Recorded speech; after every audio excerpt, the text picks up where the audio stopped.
semaine 3, jour 4. Bonjour et bienvenue à Dieu au quotidien, notre série d'études méditatives sur la deuxième lettre de Pierre. Aujourd'hui, nous allons nous concentrer sur les versets 11 à 14 du troisième chapitre. C'est notre quatrième étude sur ce chapitre. Nous avons parlé ensemble ces derniers jours de la déclaration formelle que Pierre a faite à propos du jugement de Dieu qui viendra en son temps parfait et entraînera une destruction massive et catastrophique. À présent, il invite ses lecteurs à réfléchir aux conséquences que cela aura sur leur vie actuelle et dit « Puisque tout notre monde doit être dissous, combien votre conduite et votre piété doivent-elles être saintes ? Attendez et hâtez la venue du jour de Dieu, jour où le ciel enflammé se désagrégera et où les éléments embrasés fondront. Mais nous attendons, conformément à sa promesse, un nouveau ciel et une nouvelle terre où la justice habitera. C'est pourquoi, bien-aimés, dans cette attente, faites tous vos efforts pour qu'il vous trouve sans tache et irréprochable dans la paix. » Les faux docteurs affirmaient que Christ ne reviendrait pas, et donc qu'aucun jugement n'aurait lieu. Si cela est vrai, suggère-t-il, pourquoi ne pas céder à l'immoralité ? Pourquoi résister à nos passions ? Si Dieu est indifférent, alors notre comportement ne sera jamais remis en question. Pierre insiste cependant. Le jugement ardent de Dieu viendra. Le jour du Seigneur aura lieu. Se référant aux cieux, aux éléments, à la terre et à toutes les œuvres terrestres, Pierre affirme que toutes ces choses se dissoudront. Ce sera la fin de l'univers tel que nous le connaissons. Dieu condamnera définitivement cette création. Il la fera disparaître. Le jour du Seigneur viendra. À ce moment-là, tout ce qui est terrestre et tout ce qui est céleste se dissoudra. Quelle proportion de la population mondiale croit que cela se produira ? Très peu. Très peu de politiciens ou de scientifiques y croient. Malheureusement, même certains prédicateurs n'y croient pas. Or, si cela est vrai, comment devons-nous vivre dès maintenant ? Comment devons-nous vivre tant que le ciel est bleu et que le soleil brille ? Qui devons-nous être aujourd'hui ? Pierre affirme qu'il n'y a qu'une seule réponse, et elle est à l'opposé de celle proposée par les faux enseignants. Nous devons mener une vie sainte et pieuse. Deux caractéristiques devraient définir ceux qui vivent leur vie en tenant compte de la dissolution à venir de l'univers. Premièrement, ils mènent une vie sainte. Le terme saint signifie qu'ils consacrent leur vie exclusivement à Dieu. Ils vivent pour le service de Dieu et non selon leur propre intérêt. Conduite désigne une manière de vivre. Ce mot vient de deux mots grecs, bon et être pieux. Il s'agit de notre manière de vivre, constituée de nos actions. Nous devrions consacrer notre manière de vivre à Dieu. Pierre veut dire que nous devons nous éloigner ou continuer à nous éloigner ou continuer à œuvrer pour nous éloigner de toute forme de vie pécheresse ou immorale. Il ne s'agit pas seulement de ce que nous faisons de notre corps. Il s'agit de qui nous sommes. Il s'agit de savoir quel genre de personne nous devrions être. Deuxièmement, ceux qui vivent en ayant conscience de la dissolution de l'univers mèneront une vie pieuse. La piété est la dévotion envers Dieu. Ces personnes se consacrent à Dieu. Le terme piété apparaît 15 fois dans le Nouveau Testament. Notre conduite est visible et horizontale, mais la piété est verticale. C'est ce que nous sommes devant Dieu. Nous lui ressemblons comme à un père. De même que les fils ressemblent souvent à leur père, notre Père céleste attend de nous que nous lui ressemblions et que nous partagions ses valeurs. L'apôtre Paul le dit clairement dans sa lettre aux Éphésiens au chapitre 5, verset 1. « Soyez donc les imitateurs de Dieu, puisque vous êtes ses enfants bien-aimés. » Lorsque nous devenons enfants de Dieu, nous devons ressembler à notre Père. Nous devons parler comme lui, penser comme lui, et agir comme lui. Dans son sermon sur la montagne que nous lisons dans l'Évangile selon Matthieu, au chapitre 5, verset 48, Jésus nous demande ceci. « Soyez donc parfaits comme votre Père céleste est parfait. » Si nous nous éloignons du Père, nous devenons critiques, acariâtres et malheureux. Et cela ne vient pas de notre Père céleste. Comme le révèle Pierre dans sa première lettre, les chrétiens sont saints, c'est-à-dire entièrement consacrés à Dieu. Nous appartenons à Dieu et devons vivre en conséquence. Nous avons été choisis par Dieu pour accomplir ses desseins spécifiques. C'est pourquoi nous devons mener une vie sainte en faisant des choix différents de ceux des non-croyants quant à l'usage de notre corps, nos paroles et même nos pensées. Il ne s'agit pas de s'améliorer, ni de suivre des règles religieuses à la lettre. Il s'agit de vivre comme le peuple de Dieu sur une planète déchue, avec un temps limité avant la destruction divine. Nous devrions vivre pour le seul plaisir du Seigneur Jésus. Les chrétiens pieux aspirent à un avenir nouveau, avec de nouveaux cieux et une nouvelle terre. Ils mènent une vie différente de celle de leurs voisins non chrétiens. Ils vivent pour le seul plaisir de Jésus-Christ. Ils transforment leur comportement, leurs intérêts, leurs habitudes et leurs fréquentations. Le véritable christianisme influence notre vie et notre conduite. Nous devons vivre ainsi en prévision du jour du jugement de Dieu. Il est logique que nous anticipions le retour de Christ. Nous aspirons à ce que Christ vienne rétablir la justice. Nous aspirons à la justice. Nous aspirons à ce que tous voient sa gloire. Nous menons une vie sainte afin de hâter ce jour du jugement, comme Pierre nous le demande au verset 12. Attendez et hâtez la venue du jour de Dieu, jour où le ciel enflammé se désagrégera et où les éléments embrasés fondront. Pierre revient sur l'idée de l'attente du croyant face à ces événements cataclysmiques. Les chrétiens sont appelés à adopter 4 attitudes face au jour de Dieu à venir. Une conduite sainte, une vie de piété, une vie d'espérance et l'impératif de préparer ce jour à venir. La 3e attitude qu'un chrétien devrait adopter face au jour de Dieu à venir est de l'attendre. Ce jour est à venir. Cela implique une espérance. Nous attendons la venue du jour de Dieu avec anticipation. Nous attendons l'avènement de Christ et tous les événements qui y sont liés. Nous attendons les événements que Dieu annonce dans la Bible. Nous attendons l'enlèvement de l'Église au ciel, de nouveaux cieux et une nouvelle terre. Le 4e volet de notre marche devant Dieu est hâter la venue du jour de Dieu. Ce jour marque le début de notre séjour dans l'éternité. Hâter signifie que nous pouvons rendre le jour de Dieu plus rapide en menant une vie pieuse. Certes, nous ne pouvons précipiter le jour de Dieu car il est fixé par ses desseins. Après tout, le temps de Dieu n'est pas le nôtre. Pourtant, d'une certaine manière, le moment parfait que Dieu a choisi pour le retour de Christ et le jugement qui suivra est lié à la sainteté de la vie de son peuple. Pierre nous invite à être guidés par cette vérité. Nous pouvons attendre ce jour avec ferveur et enthousiasme. En fait, on peut traduire hâter par désirer ardemment. Désirer ardemment est sans doute une meilleure traduction que hâter.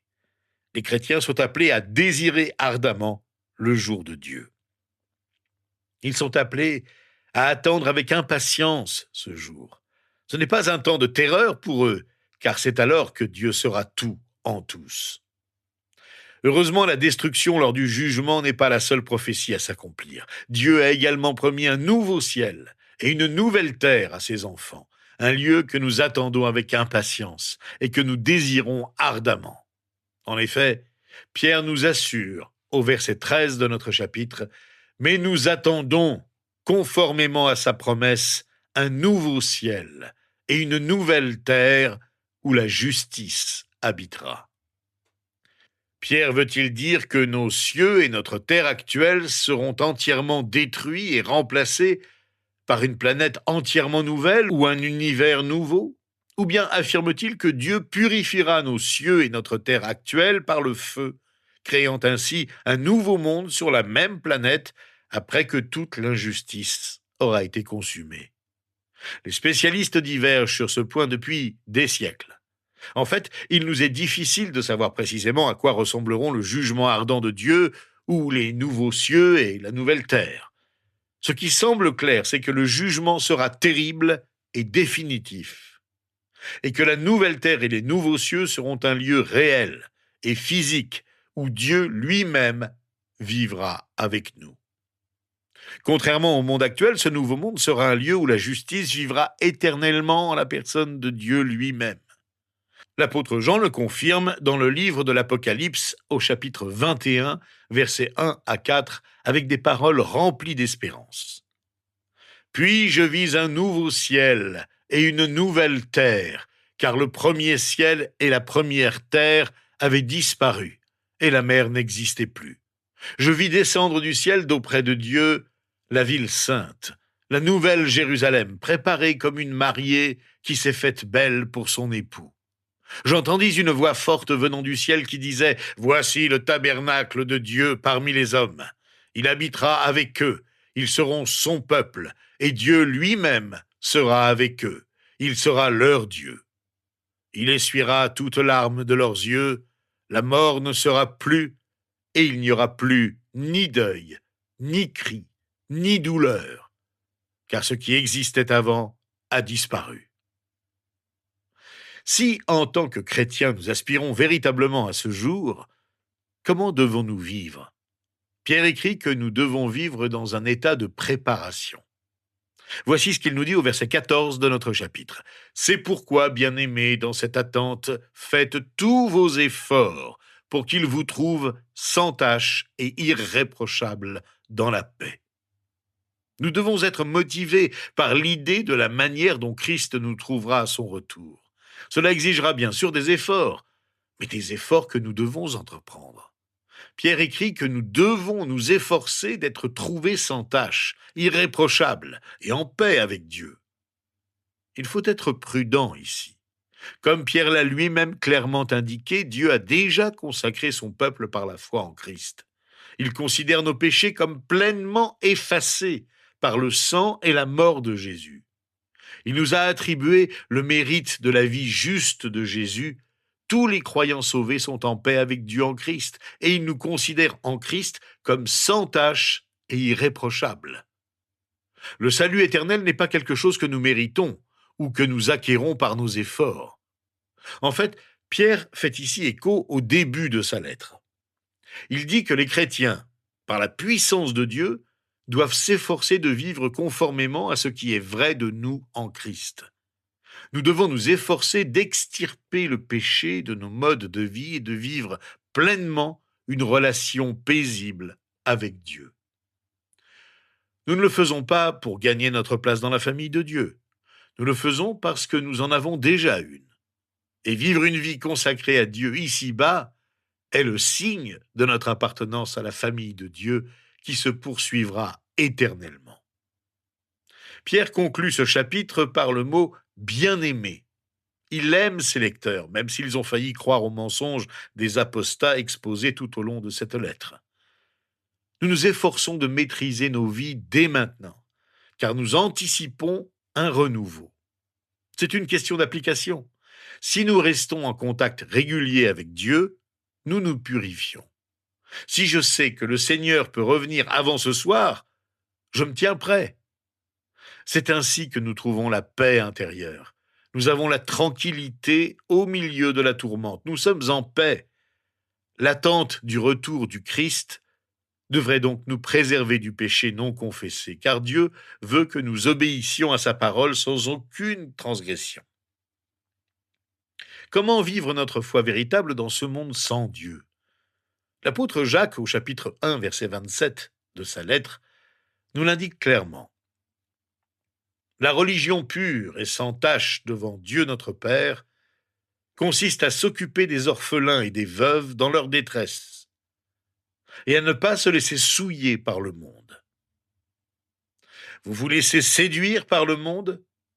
Eh bien, Dieu œuvre à purifier les chrétiens des souillures, des futilités et des folies du monde. La parole de Dieu est ce qui purifie les chrétiens. Si une tache apparaît sur une chemise propre, c'est ce que tout le monde semble remarquer. Il peut s'agir d'une simple goutte d'huile de salade, mais c'est ce qui attire l'attention. Il en va de même dans nos vies, une légère incohérence, une irrégularité, un moment d'inattention, une phrase prononcée à la hâte, et nous voilà marqués aux yeux des autres, et surtout de Dieu. Ceci dit, Dieu ne nous blâme pas et ne nous critique pas lorsque nous confessons nos fautes. Il ne nous trouve aucun défaut lorsque nous laissons le Saint-Esprit nous remplir de sa puissance. Dieu attend de nous que nous soyons au meilleur de nous-mêmes lors du retour de Jésus. Nous avons été lavés par le sang de Christ, mais nous ne sommes pas pour autant entièrement purifiés. Il subsiste des imperfections spirituelles. Certains d'entre nous en ont davantage que d'autres. À mesure que nous devenons plus semblables à Christ, certaines imperfections s'estompent. Dieu efface ces imperfections de nos vies de bien des manières. Parfois, il nous bénit, d'autres fois, il nous corrige. Il déploie toute sa puissance divine, mais même alors, certains d'entre nous ne persévéreront pas, tandis qu'il s'efforce d'aplanir les aspérités de nos vies. Dieu œuvre progressivement en nous pour que nous ressemblions davantage au Seigneur Jésus chaque jour. Un jour, nous serons sans péché. En attendant, nous devons pécher moins. Nous péchons moins lorsque nous entretenons une relation saine avec Dieu et que nous utilisons sa parole pour vaincre le péché. Surtout, ne prétendons jamais que nous ne péchons plus. Écoutons plutôt ce que l'apôtre Jean nous dit dans sa première lettre au chapitre 1, versets 8 à 10. Si nous disons que nous n'avons pas de péché, nous nous trompons nous-mêmes, et la vérité n'est pas en nous. Si nous reconnaissons nos péchés, il est fidèle et juste pour nous les pardonner et pour nous purifier de tout mal. Si nous disons que nous n'avons pas péché, nous faisons de Dieu un menteur, et sa parole n'est pas en nous. N'hésitons donc pas à lui demander son aide et à pardonner nos manquements. Seigneur notre Dieu, nous te louons pour ta grâce et ta compassion envers nous. Tu as tout fait pour que nous t'appartenions et vivions une vie heureuse et paisible en suivant tes voies. Merci de nous aider par ta parole à résister au mal et aux tentations qui nous envahissent de toutes parts. Merci de nous avoir donné l'espérance qui nous permet d'attendre avec anticipation ton retour. Merci parce que tu nous as promis de nous prendre avec toi. Tu ne nous abandonnes pas, même quand nous nous éloignons de toi et de tes voies. Tu nous rappelles à l'ordre et nous disciplines, signe que tu veux toujours prendre soin de nous, tes enfants. Continue de nous aider, Seigneur, à te ressembler davantage de jour en jour. Nous nous engageons à faire tous nos efforts pour devenir sans tache à tes yeux, assurer que tu nous purifies et nous rends de plus en plus saints. C'est au nom de Jésus que nous t'adorons et te prions. Amen.